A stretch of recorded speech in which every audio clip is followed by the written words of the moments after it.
This one here is one that I'm really proud of. It's another solar robot, so it uses a solar cell and a solar engine, and it uses a Miller engine. It's the first Miller engine that I made from scratch, and not from a kit. And it also uses one of those flexible solar cells. And what it is actually, it's a modified hexbug crab. I had one of those lying around, and I think it was broken, I don't remember.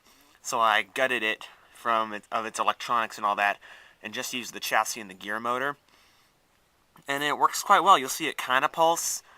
It's kind of random on the size of its pulses. I'm not sure why. Sometimes it'll take big ones, and sometimes it takes really little ones. And then you'll see on the back there are those two capacitors.